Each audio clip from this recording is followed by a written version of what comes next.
berdoa, kasih karunia dan damai sejahtera dari Allah Bapa kita dan dari anaknya Tuhan Yesus Kristus kiranya menyertai kamu sekalian. Amin.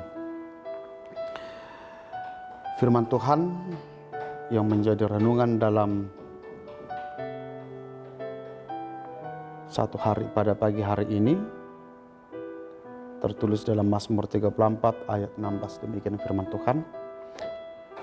Mata Tuhan tertuju kepada orang-orang benar dan telinganya kepada teriak mereka minta tolong. Demikian firman Tuhan.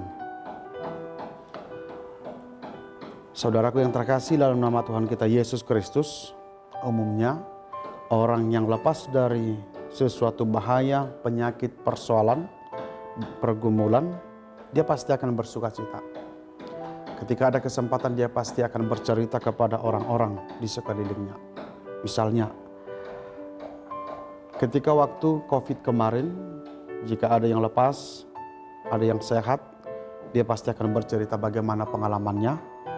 Ketika menjalani karantina, bagaimana dia mengkonsumsi semua obat-obatan dan apa yang dia lakukan. Dan itu akan menjadi kesaksian dalam kehidupannya.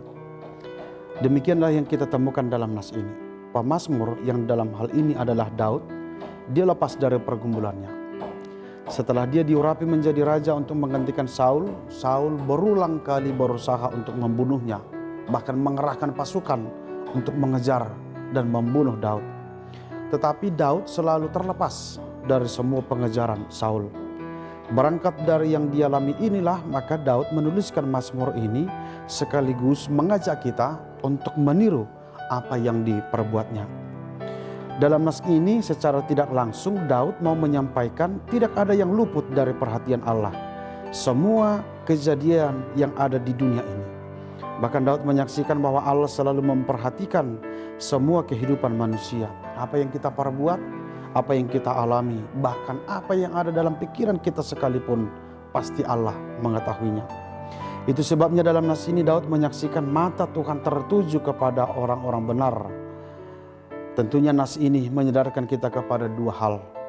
Menjalani hidup di dunia ini kita harus menjadi orang yang benar, melakukan hal yang benar, dan tentunya adalah sesuai dengan kehendak Allah.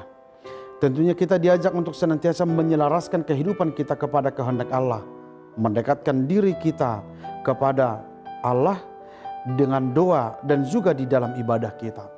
Hanya dengan cara itulah kita akan dekat dengan Allah. Yang kedua, sama halnya ketika tidak ada komunikasi, interaksi dengan seseorang, maka kita tidak akan dapat mengenal dia dengan baik.